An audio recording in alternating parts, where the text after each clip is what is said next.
long to become. I'm so excited for today's episode. We have a very special guest. It is Jaece Unrau. He's one of my good friends and my best friend's husband. And I'm very excited for today's topic because we're talking about biblical masculinity and biblical femininity. And so yeah, Jace, do you want to kind of introduce yourself a bit? Yeah, awesome. No, thank you so much for having me on. This is it's an absolute honor and privilege, and I love what you guys do and everything you guys talk about, and I think it's the spreading God's word all the time and making people aware and encouraged is just such a good thing. So it's an honor. But yeah, my name is Jace, and I grew up on kind of Vancouver area, British Columbia, and I've been married for about a year now. I kind of came to Christ when I was really, really young, about 6-7 years old. I kind of started getting a grasp of who God really was and who Jesus really was, and more so just I've been very up and down in my faith growing up over the years. Like obviously, as much as I could be as a young person as I was, right? But yeah, I really got into really like God's word and recognizing the importance of it kind of more in my late teen years, and then obviously meeting my wife. It was such a big transition point for me in my life. I'm like, I really gotta get my stuff together, right? So that was that's kind of where I came from. I've been competing in sports my whole life, but other than that, like getting out of sports and now just kind of more into the work stage of my life and providing, my life has calmed down completely, and moving to the island here, it's been such a good, calming, relaxing experience for me of just kind of settling me down, right? So I'm starting to get onto that lower pace schedule, but yeah, no, I'm really enjoying it, and my experience has been very I don't want to say like boring, but calming at the same time, right? Like it's been very just neutral. So I'm very happy with this group that I'm getting into. Yeah, that's awesome. A little bit about me. Thanks for sharing that. That's awesome. It's been definitely a shift of change in your life, which is pretty cool. But Jace is one of the wisest guys I know, so I'm very excited to have him on the pod. But yeah, I kind of just wanted to ask you a few questions, if that's okay. Yeah, no, we shoot. So kind of my first thing was, why do you think the world so often pits men and women against each other instead of seeing them as designed to work together?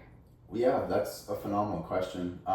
There's so much more targeting towards the married couple, towards the married couple, other than other scenarios in life that you go through, right? Yeah. And I truly believe, because marriage is such a powerful bond under God, that the devil, who the world is his playground, and he controls this world temporarily, as we all know, and it's his domain. So when he sees how powerful that can be, his immediate reaction is, I need to get rid of that. How do I get rid of that? Well, I need to pit those two against each other, right? And in that, then I will separate.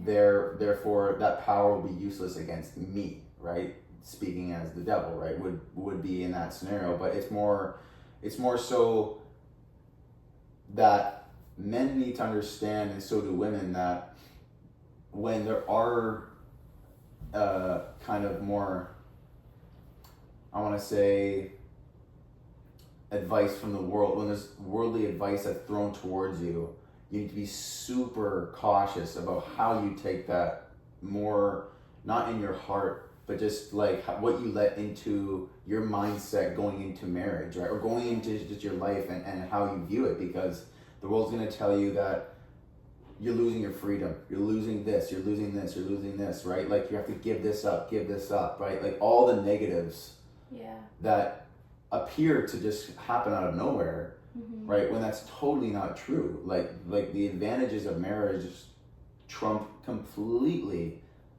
like without a doubt, they just completely outweigh the cons, majorly. So it's more so on the fact of the world pits men and women against each other in marriage because of the root that it is such a powerful bond.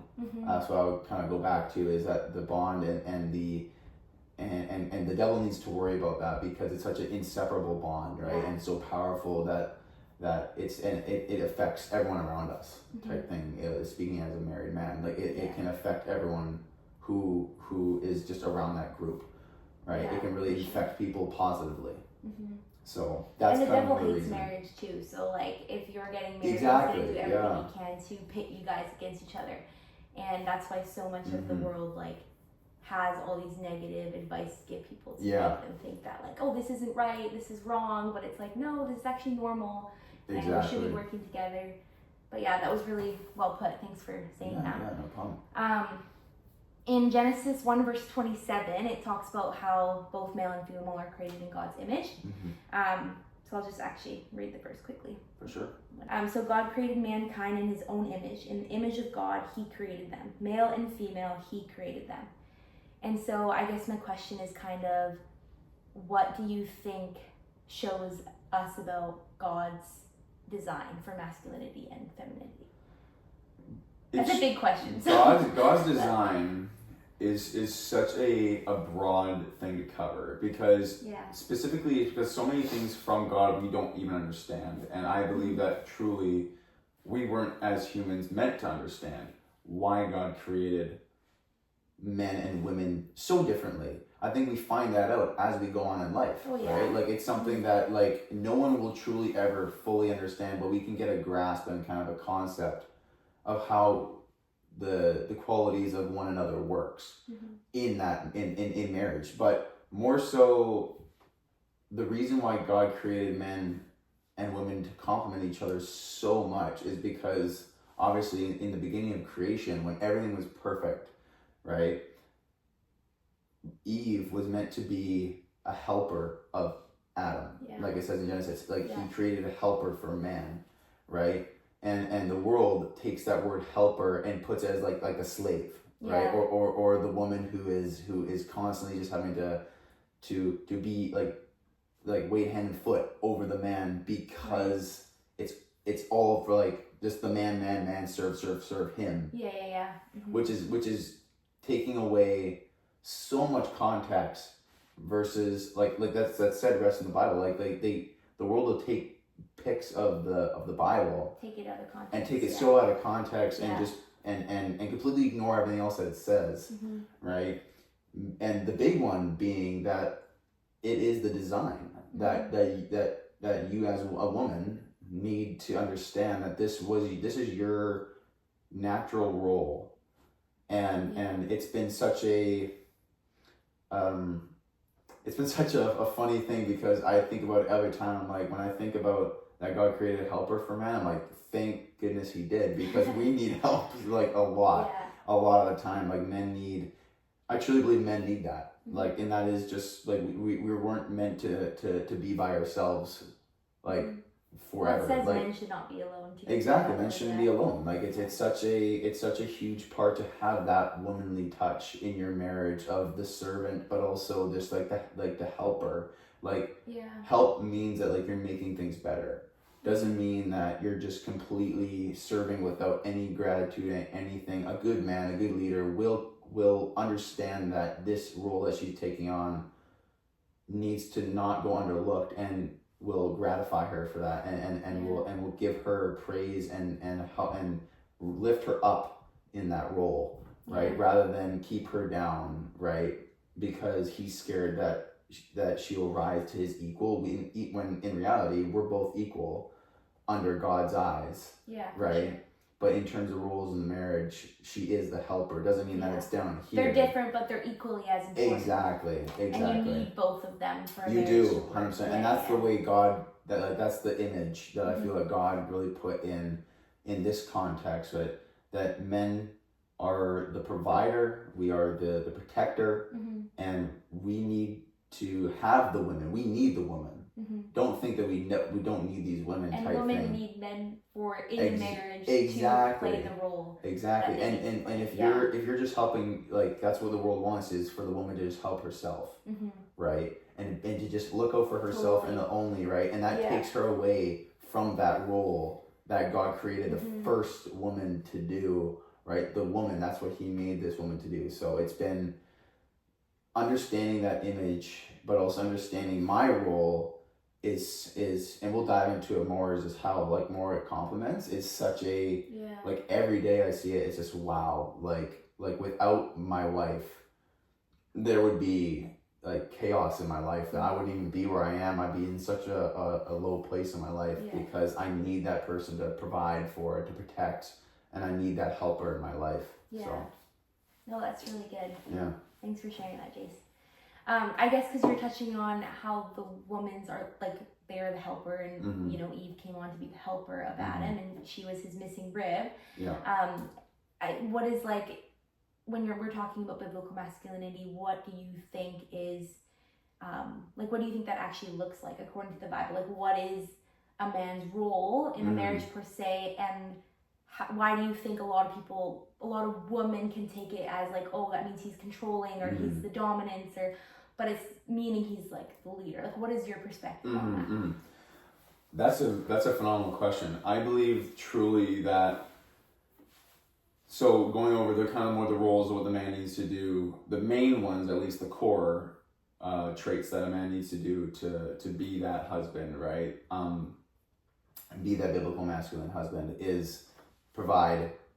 And by providing, I don't mean like dedicating your life to your work, because this is something that is taken completely out of context, and I know so many people who have just failed in their marriages because the husband puts everything he has towards his work, and he justifies him being addicted to work by saying, well, I need to provide. Yes, you need to provide, but you also have the responsibility of being available, being present, right?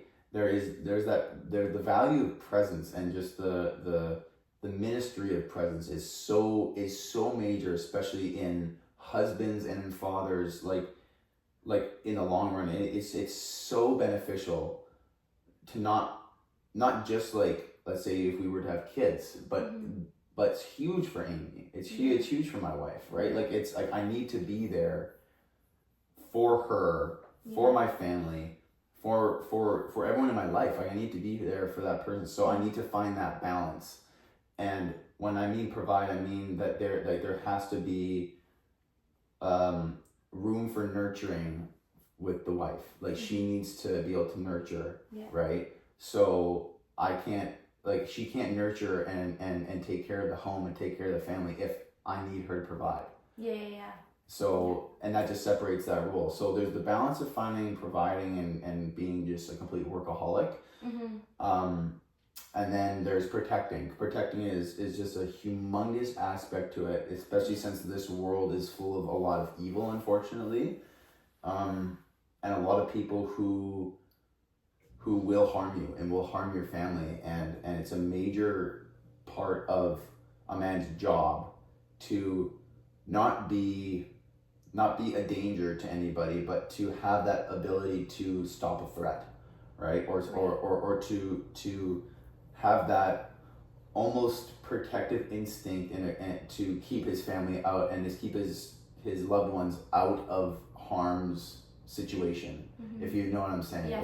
Like being able to like walk down the street of like a city, right, with your kid and your wife, right, and know that like, which way do I go? If there's something that comes here, like, what do I do? If someone, pulls this, right, what do I do? Like, just precautionary stuff. You need to be mentally aware of everything that's going around you, so that your wife and your kid or your kids, plural, can know that they are safe.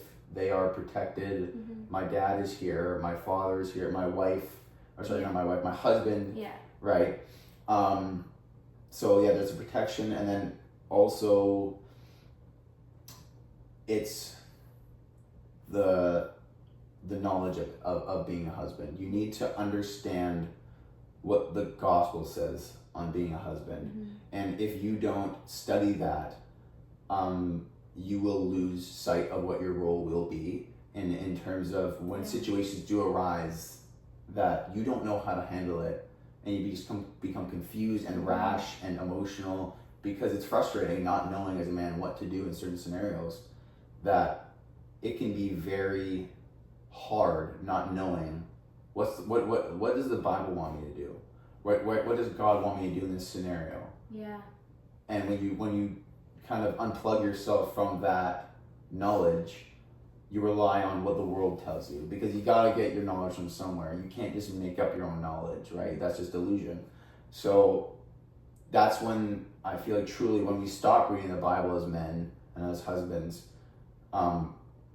we kind of we open the gate or open the door for the world to start pouring its demonic and very just horrible nonsense and information into our minds, and we open that door because unfortunately, like, we're in such a technological world where that's where we absorb so much of what we know, right? Yeah. And other people's opinions and everything, even though these opinions may not be based on true biblical knowledge, right? And we think it is, like, all the knowledge that we take in is dangerous, but the knowledge from the Bible will never change. So that's where we need to get our wisdom. So it's more just protect, provide, and be the spiritual leader. Yeah. And know the Bible, know the Word. So those are the three kind of cores that I would say as a man you need to do, for sure. That's really if that answers your question. No, that definitely does. That was Awesome. perfect. I on the other side, something that, and I know you're talking a lot, so sorry. No problem. Shoot away. This is awesome. I was just going to ask you kind of the other side of that, and I'll touch on this too, of what I think. And like, obviously I'm not married and I'm just single, but I'm in this point in my life where I want to prepare to be a wife one day, and I'm still, like, I'm doing my own reading, I'm doing my own biblical research on what that looks like, but also just like being a woman of God in general. But I kind of wanted to know what your thoughts were on the stereotype of like woman being like weak or the silent one, or like this is like what people say, right? A lot of women will be like, oh, I don't want, like, why would I want the man to lead? Like, I'm the leader, like, I'm in charge because I don't want to be silenced, I'm weak. Like, I don't know, like, what are your thoughts on that? Well, I'd say that's also a very good one. More so on the fact of, I want to kind of like restate the whole technology part of it. I truly believe it is an absolute kind of, to quote like the modern day, green flag when a girl is disconnected from social media. She doesn't have that temptation of the influence of what social media says, right? Because like even the other day, my wife was on, I think it was TikTok, and was just scrolling through, and then came upon this video that the algorithm, quote unquote, will feed her, right? To kind of like get her in the mindset type thing, or whatever the way, however the way that works. Yeah. And it kind of was based on how this woman made the decision to do this.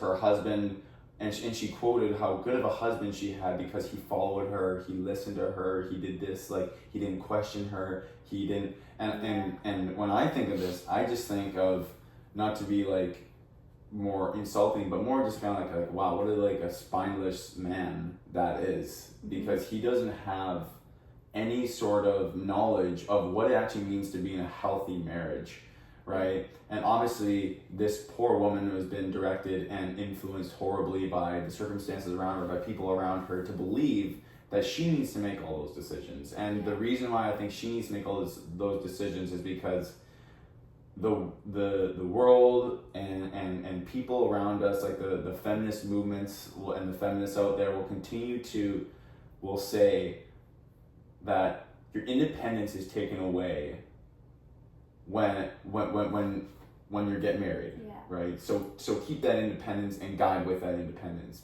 because hey, this man wanted to hitch his wagon onto you, right? Type thing, like, he deserves to follow you. You get to pull him in any direction you want, because like you're the head, right? Type thing. When in reality, when was independence ever made known to women as like something that's so valued, right? When you constantly think about it, I'm like, and when I think about this, I'm like the independence of a woman and her ability to just think for herself and not have to listen to anybody. When was that ever kind of a actual valued thing? Yeah, I don't know. In like the day, like when did that just all of a sudden shoot into society and be like, you're losing this, like, why are women so scared of losing something that was never really important in the first place? Like, yes, like have your own self-independence in terms of you can take care of yourself type thing. You're able to stick to a schedule. You're able to be an adult, a contributing member to society. Yes, there is that aspect of independence, but more so just like why, like when you think about it, marriage is just a sleepover with your best friend that you have, and you get a couple benefits with that, right? Why is it considered a trap? It's because they try and take something out of your life.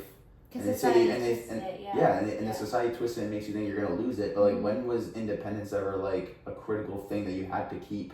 Yeah. Right. And there wasn't, like, if you think about back in the day too, like the Bible never talks about like her being independent or him being independent. It was like you were each preparing yourselves for the season that you were in and for what God's calling is. 100%.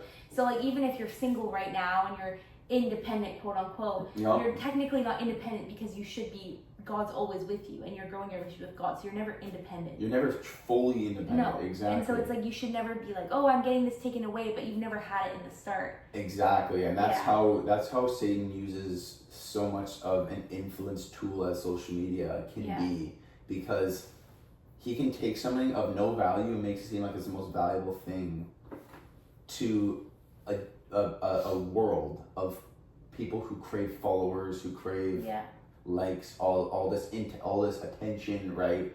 And he can make it such a valuable thing that we don't want to lose, even though in reality we all know as Christians that Satan cannot grant us anything. He can't give us anything. There's nothing that Satan can give.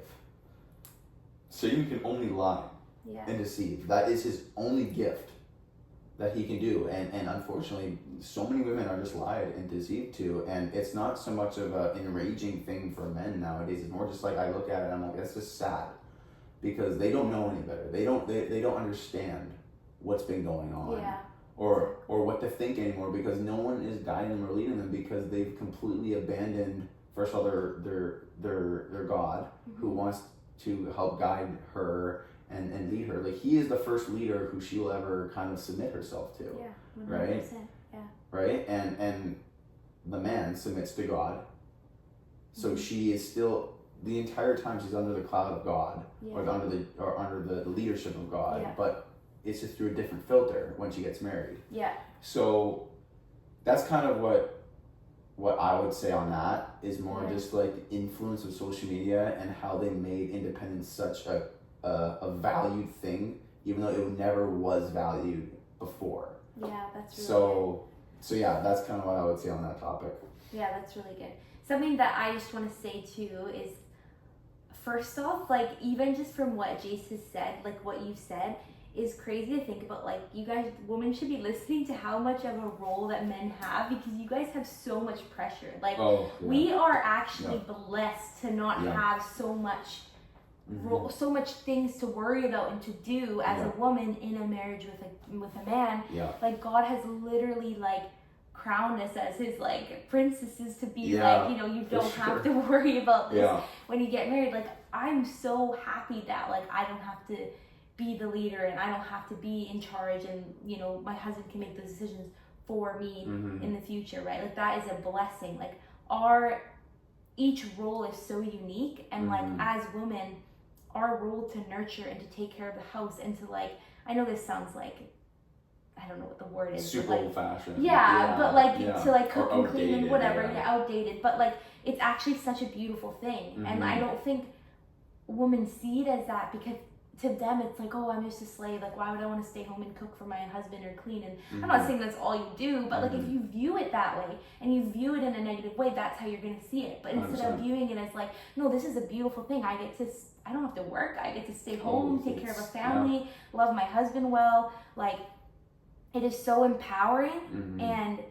it's all about just having like that confidence in God and knowing that like he is covering you, and you have, like, I don't know, it's just, he's covering you because he's leading your husband. Exactly. Which is also leading you because you have full trust and knowledge in him that he will take care of you, and he will be that man that will take you down the path that you need to go, because God's guiding him. I want to say more like kind of just more of a personal story that can help with that is I truly believe every person should experience this experience. And I know it was more like a sad experience and I'll get to it, but about 2 years ago, my grandma on my dad's side, who was blessed with 97 years of age, started to get really sick, and she just wasn't doing well, and there were multiple hospital visits that we had, and everyone, all her kids, all her grandkids, like all her family came to visit. Like it was a beautiful moment between all of our family just to see this and to gather for this one woman who created so much life. And could see generations of family created from her, right? Like what a phenomenal feeling. What a legacy. And what a legacy that is. And she and she looks at it and she I remember being there, and this was just such a surreal moment, and it was such an eye-opening moment. She looked around and she said, like, it was kind of more like her kind of like last couple breaths, she just said, like, I'm ready. Like, she looked around, she smiled, and she said, I'm ready to go home. Aww. And she was just like, and we could tell that she was so happy that we were all there. But what a amazing story it is to be able to go through what she did, and in her life and what she did, her kids that she had and her experiences. I know that, like, when she was there seeing everyone, I could feel that she was really happy. She wasn't ever thinking about, oh, I could have made more money. I could have been with a different guy who had six-pack abs, right? Or whatever, right? Or I could have done what the world wanted me to do and be a businesswoman and lead a corporation, right? Yeah. She saw this legacy and all these amazing family members around her that came from her, and all these just smiling faces and the support and just the generations, and she thought to her, like, that's all she said. And I've seen other hospital beds with people dying and there's no one there, right? Because they're completely were just told to just have fun, focus on yourself, do whatever you want to do, rather than I want to be the old-fashioned woman.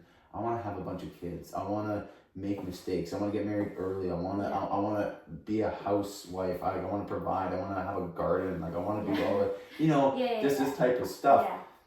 I don't think she ever regretted having those. I honestly think her only regret was not having more. Aw, that's right? so beautiful. So, like, how beautiful is that, right? To see that, how much love and just cherishment she could have in that moment of, look at my family, look what I created. Like, that's a legacy. That's something that she could be proud of, and that's what I think every woman should strive for.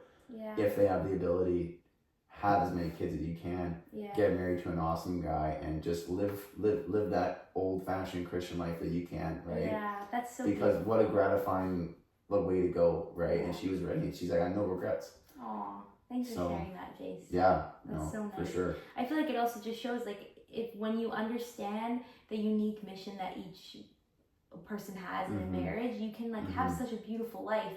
You just have to understand it, trust your partner, like you said, have the knowledge, and trust your partner, and just, like, yeah, that's so beautiful. Yeah. Before I continue, I did want to read 1 Timothy, chapter 5, verse 8.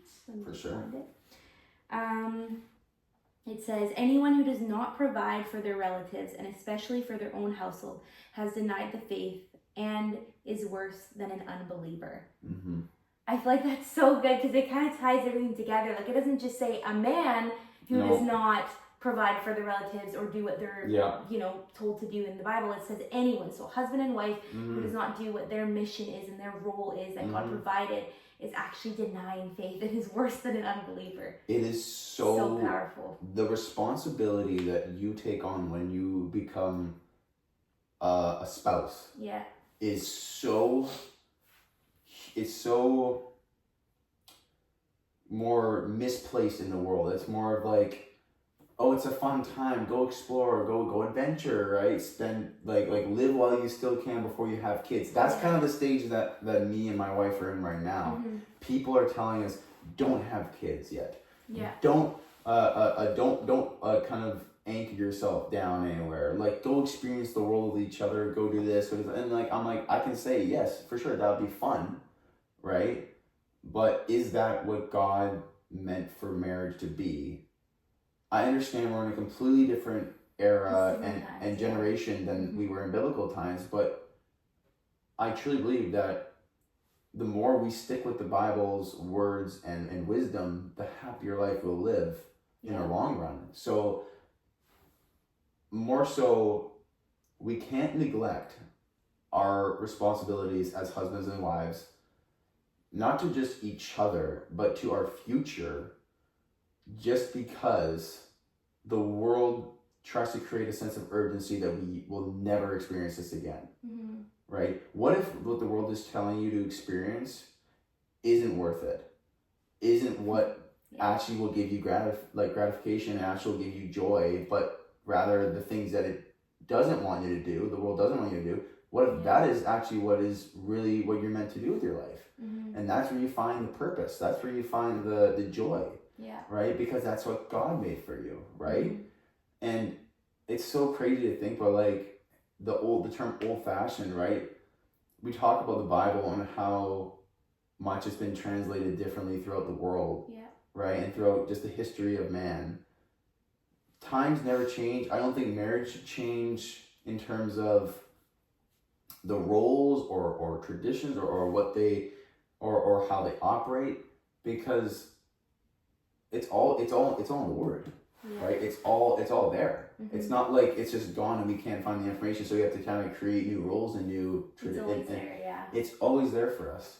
So, and to think that you can base your marriage off what was back in the biblical days, it's such a unique experience to be like, and wow, it's cool. It's a cool thing to say. Like I want to live kind of the same way that a good Christian marriage was back in the olden days, right? Like that type of marriage is so unique, it's so different, but it's also so against what the world wants you to do. Maybe that is the way that it was supposed to be, right? Not what the world wants you to do, because in every phase of marriage, I believe there will always be the world telling you to do something. And honestly, I'm starting to think to myself, I'm going to go to school, what the world tells me to do, I'm going to do the exact opposite. So that's a good way to put it. More so on that in terms of not neglecting your responsibilities. You need to understand that the importance of it carries into eternity and your what's it called? Your salvation.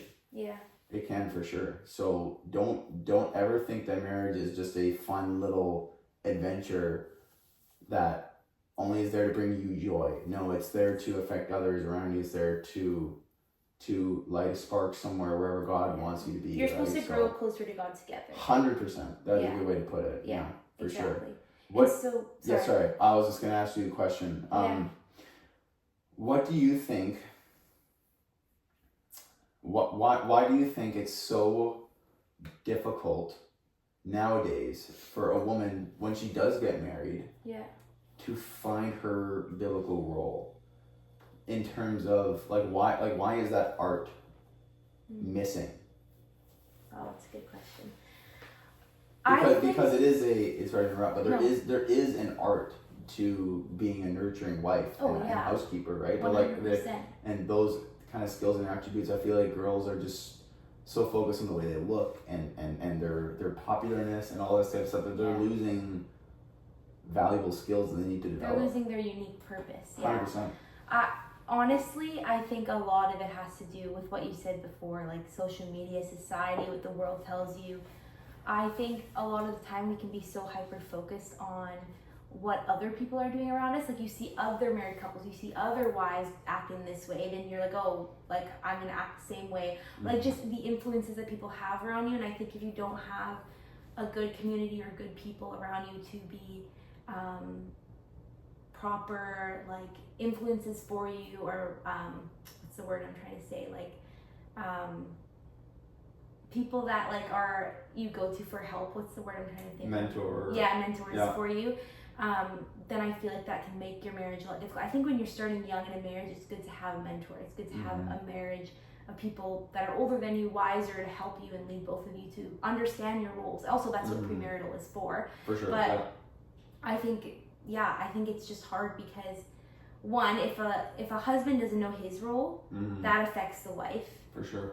And if he doesn't lead properly and know what his role is, that's going to affect the wife. But if the wife herself doesn't understand her role, she's going to expect her husband to be Jesus for him. And that's I think where it goes wrong, because a lot of the times, I mean, I'm not married, but this is just from what I hear from people and what I've just done, you know, myself research. But I think a lot of the time, women who don't know their roles, who aren't in the Word, or who aren't as close with the Lord as they might think they are, it can be very easy for them to expect their husband to be everything for them, do everything for them, which yes, you are. They do have a big role to lead you, but he's not Jesus. Jesus is your everything. He's doing everything for you guys. Your husband is just a leader and a vessel through that, helping you through that. Vessel. And so I think, for sure. so I think I don't think a woman can properly understand her role until she understands that. For sure. And it can be very easy for a husband and wife to point fingers at each other when they don't understand their roles. And so I think to understand your roles and to understand what God calls you both to do creates a confident leader for the man, and then creates the woman to trust her husband more. So I think it also comes down to, are you praying together? Are you understanding your roles together? Are you reading the Bible together? Are you asking God to show you how you're supposed to be in a marriage? So it's mutual sacrifice too. You both have to sacrifice a lot of things. And so if the man is sacrificing video games, for example, or like worldly things, like hanging out with his buddies every weekend, but the woman's not sacrificing anything because she thinks she can do whatever she wants, well, she's in the wrong. Just because she's a woman doesn't mean she can do that. So it's mutual sacrifice, it's mutual importance, and I think that you both have to understand that. For sure. And I'll say more like a quote I heard on that, and which I feel like is so true for this generation, is men or boys more so their whole lives are raised to know how to treat a woman, right? Like by their fathers, by just people around them, by their mentors, like, oh, you need to do this to get a woman, you need to do this to get a woman, you need to do this, you need to do this. A woman, I know what you're gonna say. I know, right? A woman is just told what to expect from the man, not how to treat the man. Right? Like you can attract the man all you want.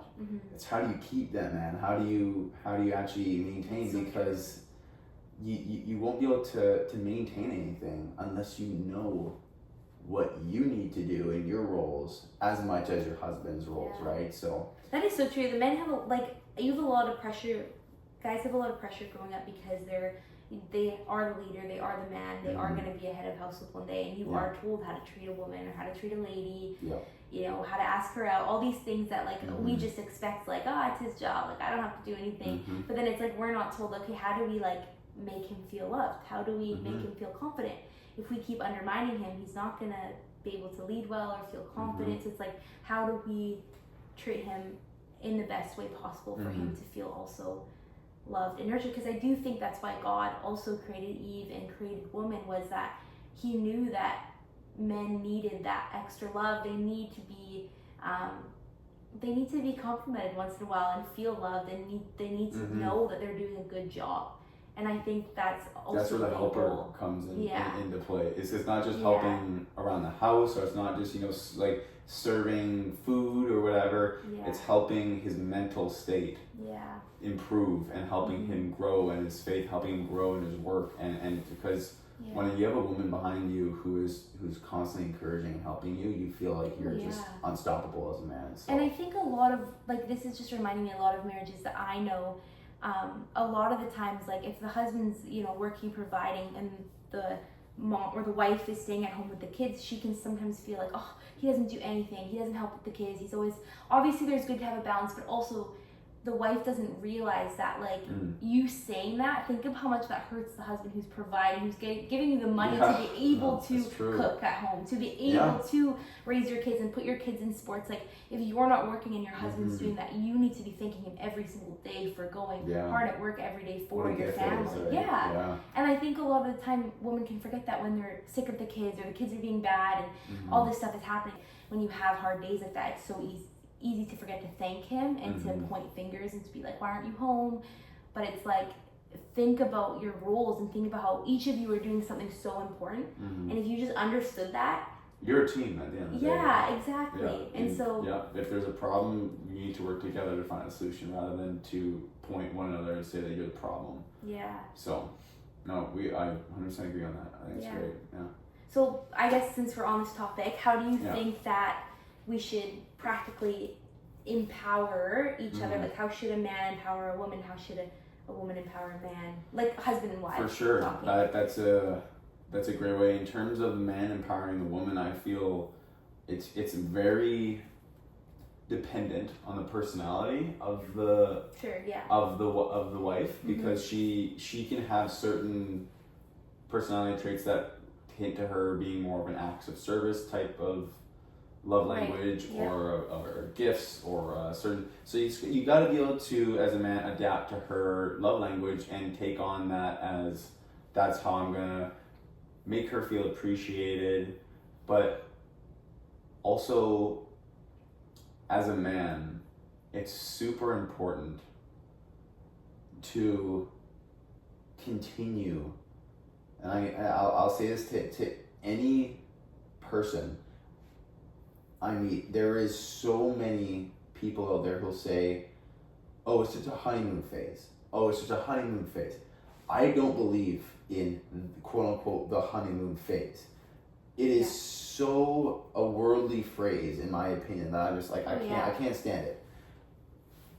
Truly, there will be different stages of your marriage.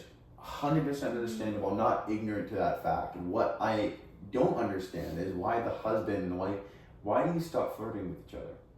Why do you stop having like literally making each other the priority? This is where kids can 100% affect that, is because the wife or the husband will put all their effort towards the kids, and the effort towards the wife or the husband is pushed out the way or pushed to the side because it's the easiest thing to do, right?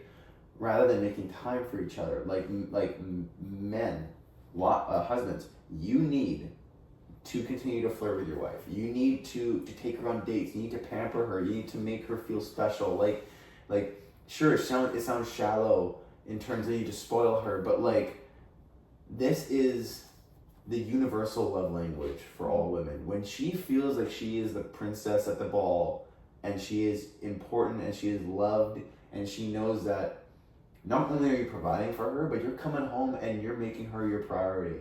Right?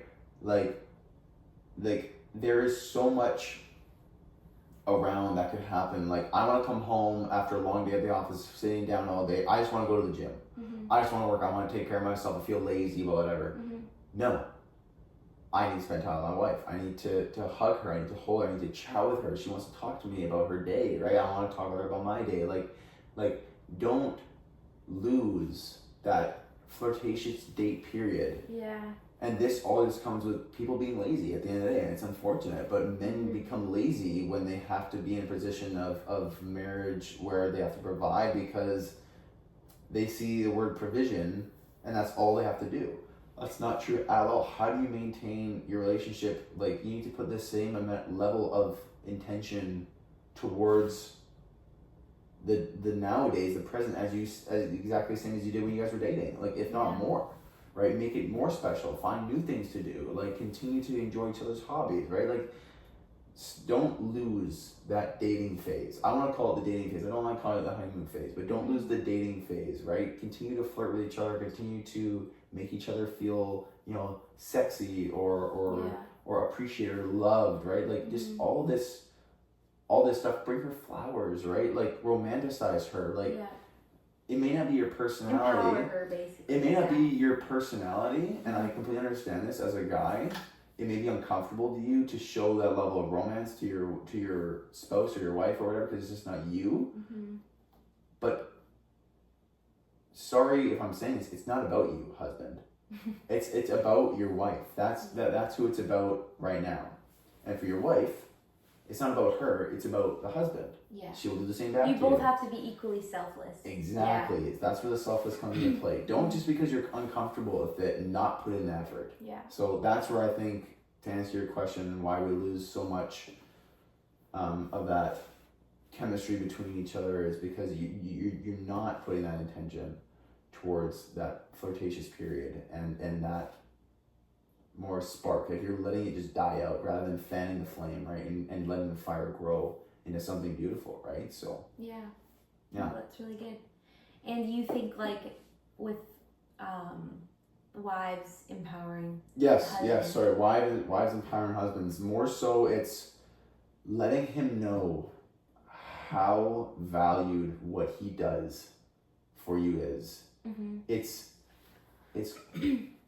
yes, words of affirmation may be also, like I said, uncomfortable, but you have to do it because it's what your husband needs. Mm-hmm. You need to put your needs aside, or your comfort levels aside, in order to gratify your spouse and your significant other, because it is that on its own empowers you, right? Because you're stepping out of that level of comfort to be that supporter, Yeah. right? And being that dutiful husband and wife. Mm-hmm. So more so, it's a lot of words of affirmation for the wife. Mm-hmm. And but I guess it depends on the love languages too. So it also, like, knowing, it really does, but more Yeah. so, men really need to feel appreciated for what they do, Yeah. and also they need to feel respected in what they do. There is so many times that, like, yes, they'll say thanks for doing this, but if the respect level isn't there, Mm-hmm. then yeah, as a man, you feel like you're just not in your right role, and it feels unnatural, and then you get angry, and then you get blamed for being angry, and then there's just all this crap that goes on. Yeah. So the respect level, as on top of the words of affirmation, is huge for a woman to empower the man, just as the man needs to continue to make her feel like a princess and needs to make her feel loved and special, right? That his life isn't all about work. Yeah. So that's what I would say about empowerment of each other, for sure. That's really good. It's good to know for me too. Yeah. Advice for Aimee Rose. Yeah. She's still single, by the way, folks. Wow, thanks. So I guess because now we've just been talking about marriage, Yeah. we can move on to challenges for singles. Let's do it. Yeah, I love it. So kind of, I guess my question was, why do you think it's so hard for men and women to find a godly spouse who lives out the biblical roles, Mm-hmm. like who wants to, who values that? Laziness.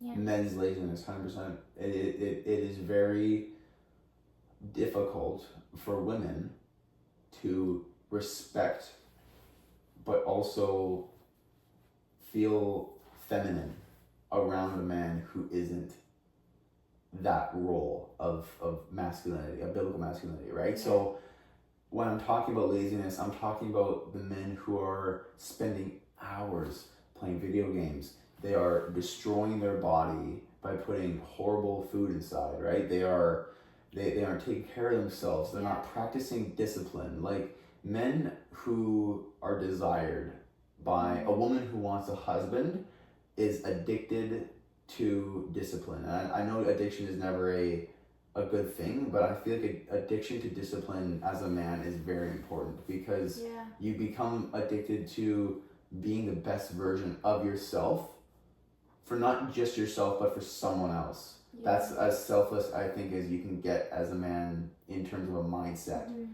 So that mindset is lost. And I quote that addiction to discipline from a UFC fighter who is Muslim, and he was one of the best of all time. But that the reason why he was able to become one of the best of all time is because he was addicted to discipline. Right? And I truly believe that you become great as a man when you become the not lazy, the not slacker, the not selfish personality of just it's all about me type thing, or playing a victim.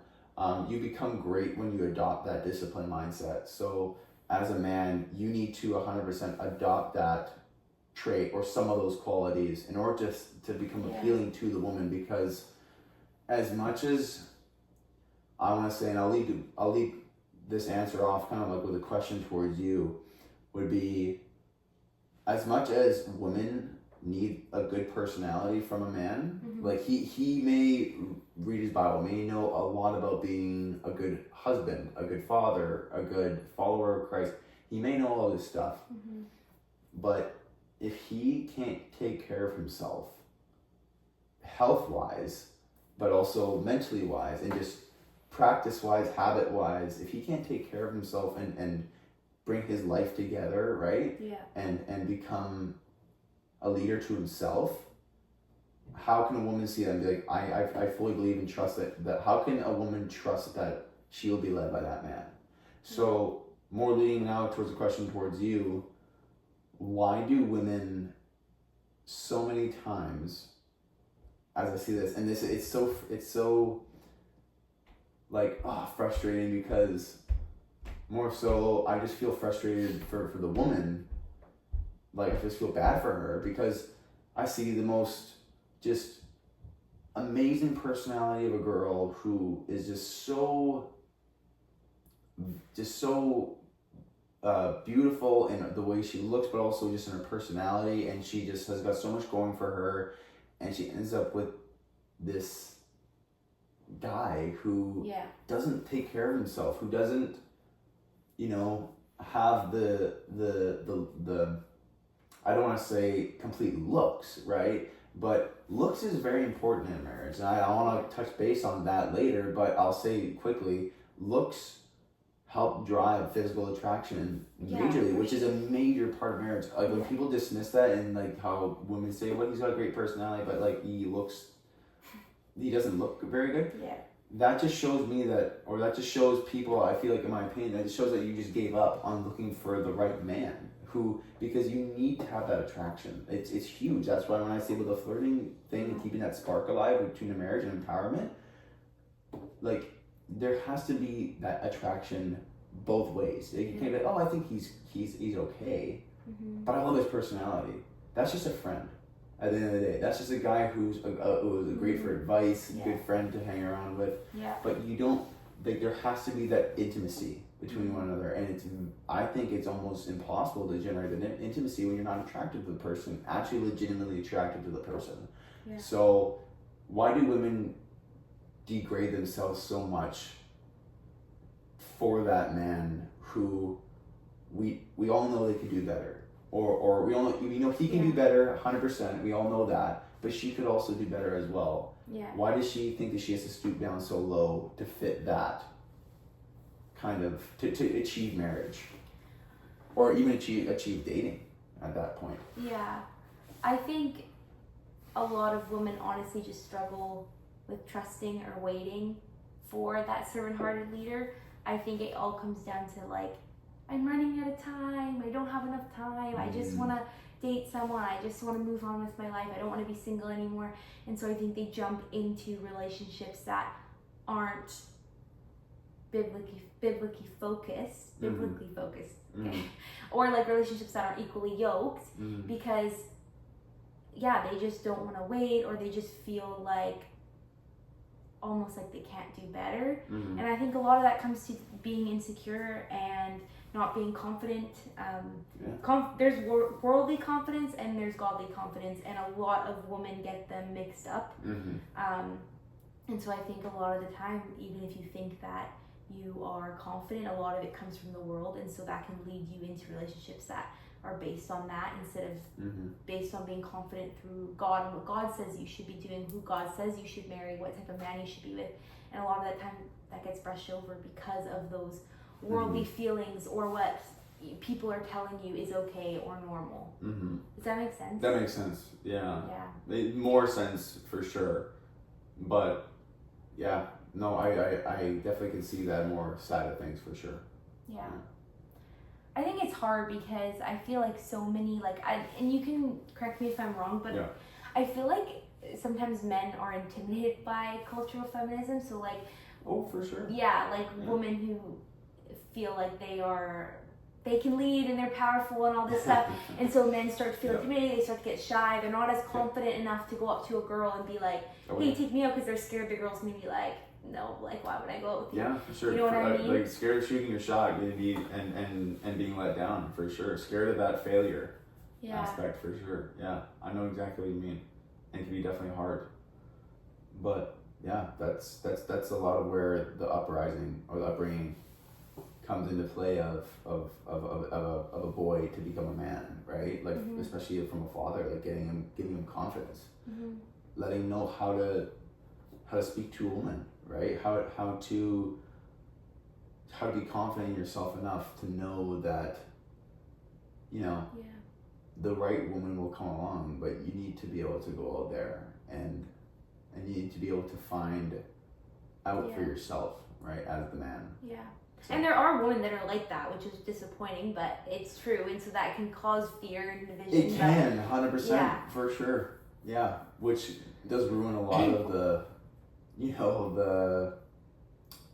the quote unquote game of a man, right? So I definitely agree. Yeah, it's unfortunate. It is very unfortunate. Do you think that's why sometimes men feel like they don't know how to lead?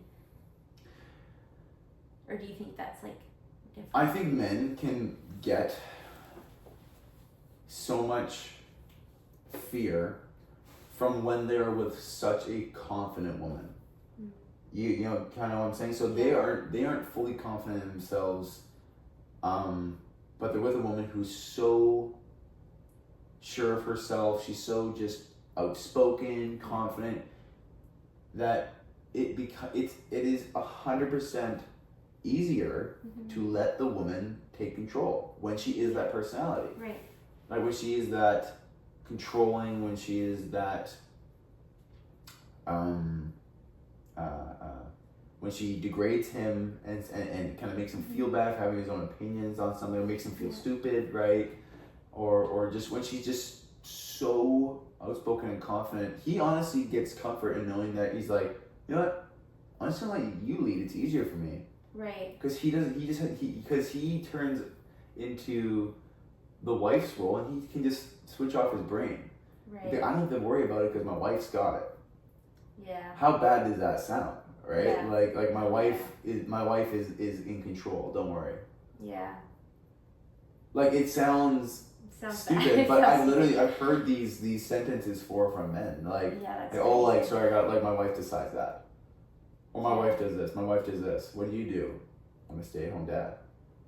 Or whatever, right? Yeah. You see it so much in today's culture everywhere. It's everywhere. It's so bad. So for sure, but it's also portrayed as normal. Yeah. And that's where the devil works in this world, and he wants to portray it as normal, and it is appealing to lazy men. It is very appealing because they don't have to do anything, right? So that's where it can be very just like degrading for a man, because there is that way out of simplicity, of not having to worry about anything. My wife's gonna work, she'll be fine. Yeah. And little does the world know that these marriages are the most unhappy, most screwed up, most just I know, gong show of a marriage. Because if it's not according to God's will and God's design, it will not work. It will fail. Yeah. That's what 100% I believe. And if we aren't following that, the divorce rate is 50-50. Like, I don't get why more people just clock it in their heads to follow the Bible. Like the Bible I don't know either. No, it's so infuriating, and I think this is like why when we talk about it like this, it's so good for other people to hear. Yeah, 100%. Right. That it's not normal, right? So I just hope that this message gets to as many people as it can. Yeah. Right. I agree. So. I wanted to I always like to have like practical help at the end of the podcast. For sure. Just for some people who need that, like some tips. So for any men listening, how do you think they can prepare themselves to step boldly into who God called them to be? Like, what are some things you did? Oh, that's I know you were raised in a good family, but let's say for someone a lot of people don't have that luxury, for sure. Yeah. Well, first of all, I met my wife, and I have a very very bad haircut, very bad mullet. So, and I just, the way I, like, the effort I put into my style and the way I looked and my confidence level was there, and that's what I really think saved me when I first met my wife, is just the amount of confidence I had. But that's so funny. I just didn't take care of myself in terms of cared about the way I looked or whatever. I just thought that my personality level, my confidence is all I needed, right? Yeah. In order to give men kind of a tip to kind of move forward and to kind of get himself prepared, Yeah. I'd say a very big one is avoiding the toxic people and influences in your life, whether that or whether that is people or social media or video games or movies that are very suggestive, or even just, I want to say, like, pornography. All these horrible influences that are hurting your mental confidence and mental ability to grow as a man. When they are inhibiting this, get rid of it. That is the first step you need to do, is get rid of all negative distraction and influence. Secondly, I really think you need to adopt a habit.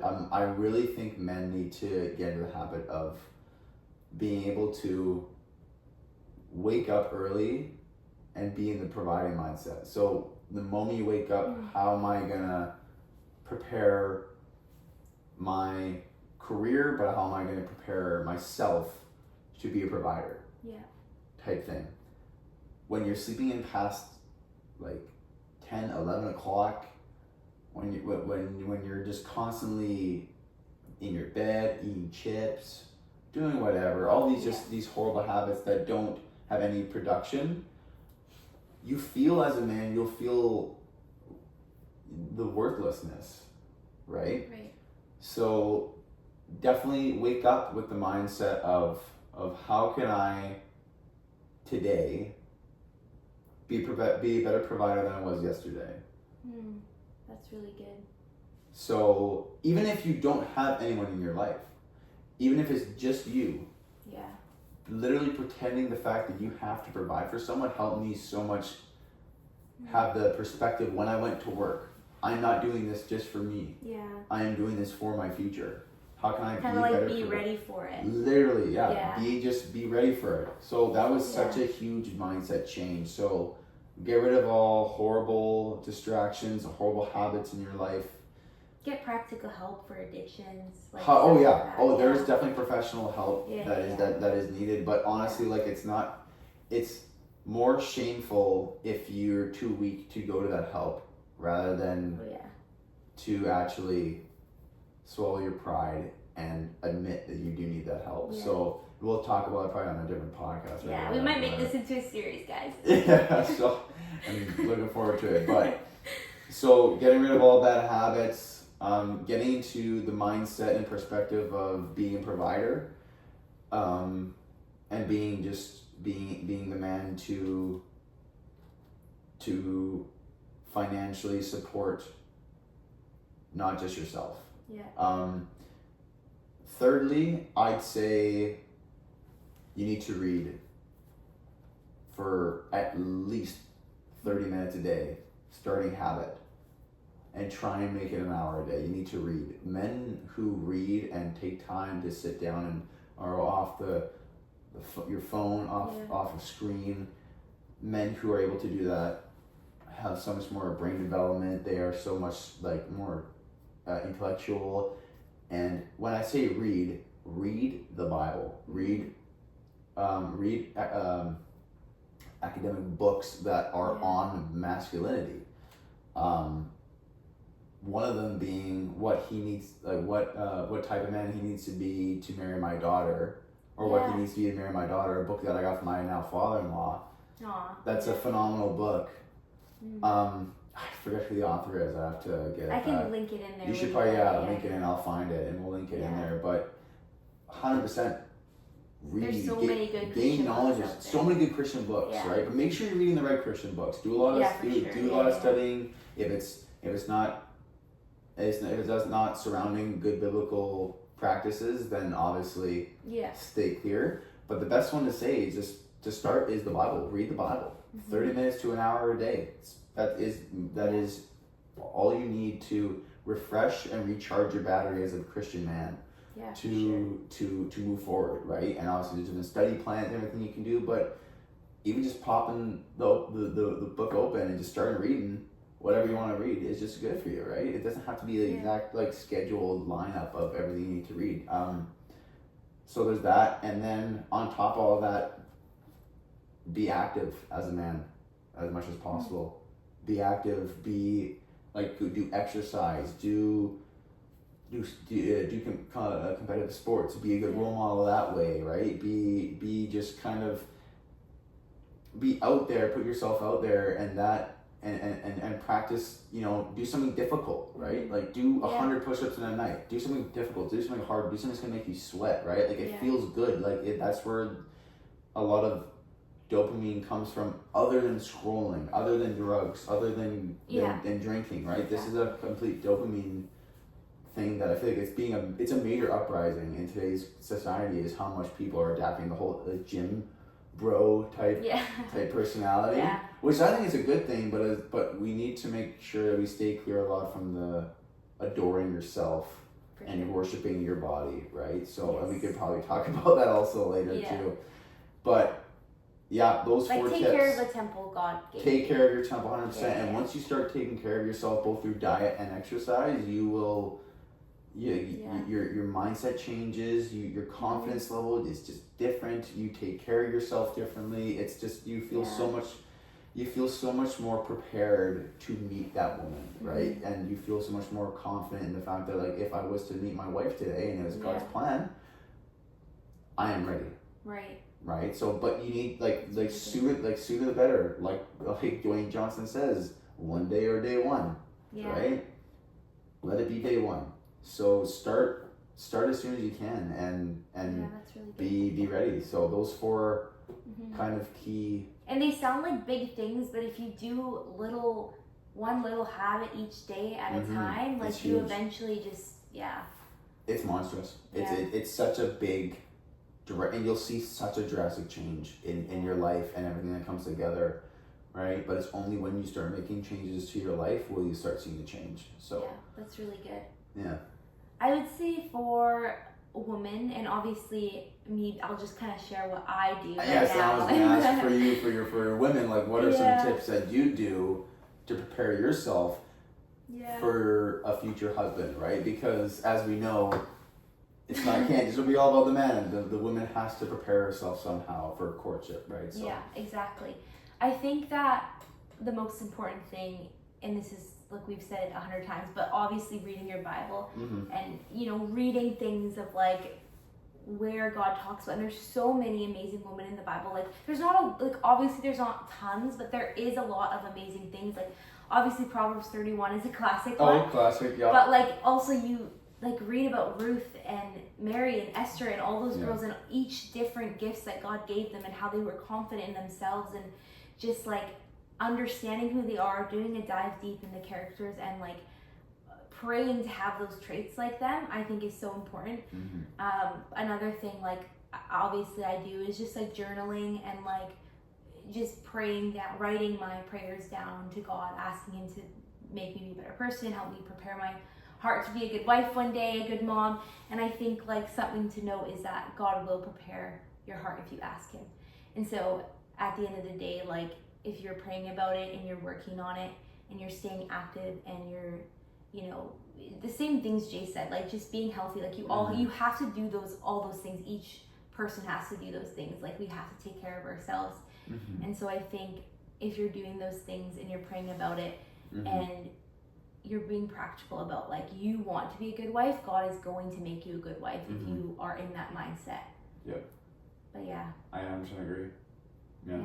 And we say a lot of, and the listeners will probably hear so many people say, you need to read your Bible, you need to read your Bible. Yeah. If it wasn't so important that people would constantly say it so much, it would not be as important.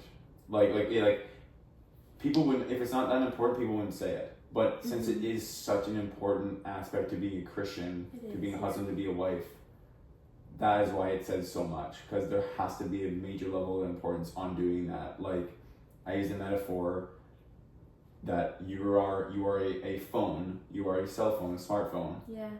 And the cord and into the outlet is the Bible.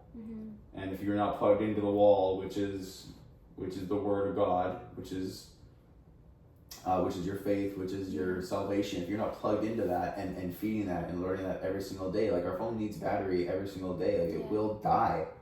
The battery will get lower and lower and lower, and then next thing you know, you have no battery life left for your faith or your salvation. So there's a major importance on biblical reading, and people who experience a lack of biblical reading experience a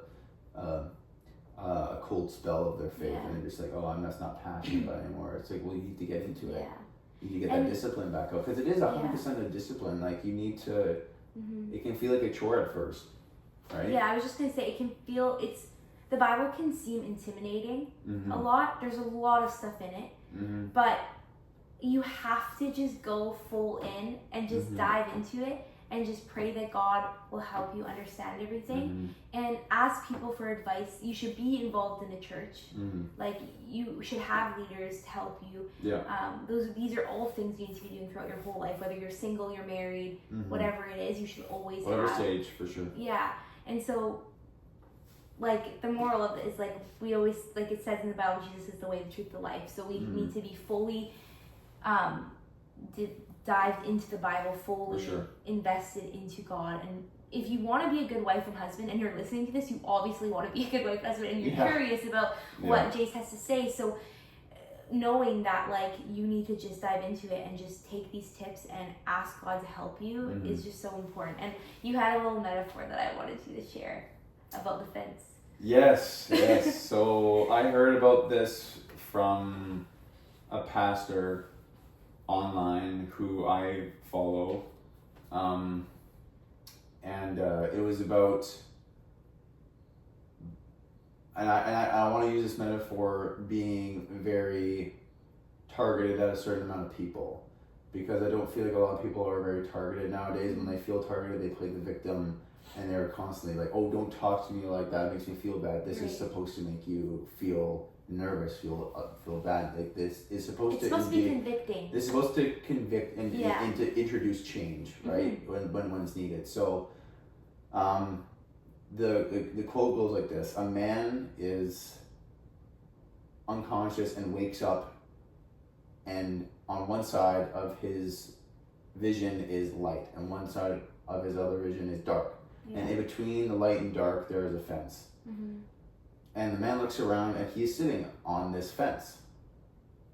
And he is looking from back and forth, and he's like, wow, this is kind of weird. And Jesus comes to him in the light, on the light side, and says, come be with me, my child. I wanna be with you for all eternity. I sacrificed everything I have for you. Please be with me. Because he wants a relationship with us. And on the other side, Satan says, no, come onto this side. I have money, I have wealth, I have fame, I have all these things I can give you. All these, all these temptations. I have all this stuff. And the man is thinking about it and thinking about it. He's like, well, I love God. Like, I love Jesus. He's amazing. He did so much for me.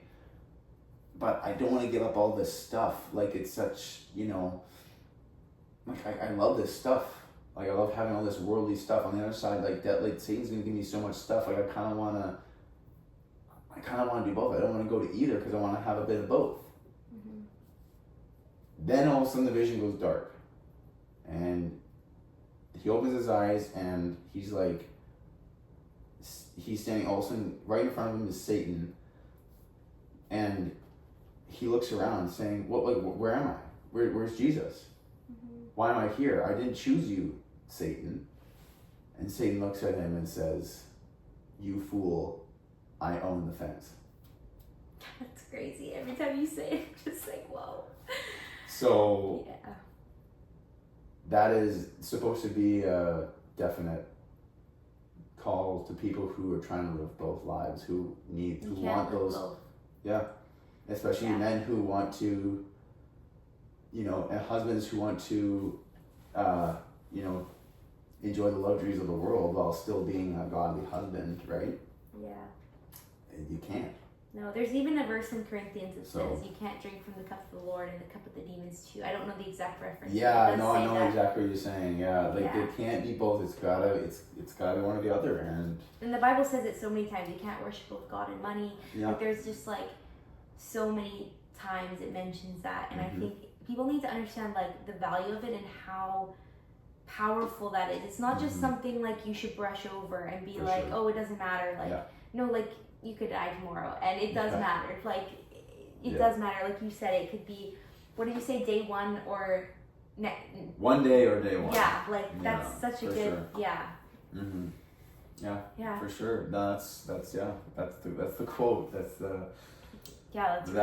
one of the things that got me when I was younger, for sure. That helped me kind of more dial in my faith a lot more and my responsibility. Yeah, and it might even just be certain situations in someone's life. Like, are you like, having the double-mindedness of like, are you unsure? Because God's not going to confuse you. So make sure you're like, choosing Him always. So that's really good. Mm-hmm. I think like the moral purpose, I guess, of this episode was that like God designed men and women to thrive together, not against each other. And so thank you for sharing everything. Yeah, Did you have anything else you wanted to close?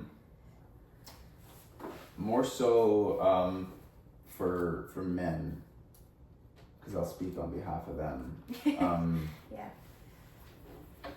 Know this, that God created you to be stewards of the word, but also be all of the masculine traits. Even if you have certain situations in your life that are taking you away from what you need to do as a man, like you have physical disabilities or mental, or you're in a situation in life where it just doesn't seem plausible to live this life of discipline and of more faith. You need to know this, that the woman you marry, but also the people you surround yourself with and the God you choose to serve will be on your side and will encourage you every single day to live this life of discipline that you need to live. And it will be tough, it will be hard, it will be the most exhausting thing you ever do, but in the end it is the most rewarding, and you feel like you can hold your head high saying, I did everything I could, and you'll never have any regret in your life saying that, like, I didn't put the effort in to myself to prepare myself or to be that man. So that's really good. Yeah, that's more. I'll just leave it off. Yeah, thanks, Jace. No problem. I really appreciate you coming on, and I I hope really you can appreciate it. make it into a series. Yeah, no, I'd love that. That'd be so fun. I really this is blast. appreciate it. For sure. Do you want to close us off in prayer? Yeah, let's do it. Okay. Dear Lord, thank you so much for this great day. Thank you for the ability to have this amazing platform to spread this amazing word. And dear Lord, I pray that whoever's listening out there, that they will understand that you are with them. You understand that their life may be not what they want it to be, but you have a plan for them, dear Lord. You have a plan for all the men out there. You have a plan for all the women. And they need you in everything that they do. So, dear Lord, I pray that you open up their hearts to you. I pray that they open up their minds to change and to avoid this horrible lifestyle that the world wants them to live. And, dear Lord, I pray that you just protect the souls of every single one of these believers and also just everyone around us from the temptations of the devil, because he will try and snatch them up and take them away from you and take them to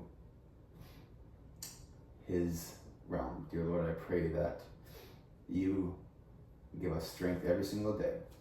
And thank you so much again for this amazing ability to be on this podcast. And I pray for all listeners out there to take this and apply it to their lives every single day, dear Lord. In Jesus' name I pray. Amen. Amen.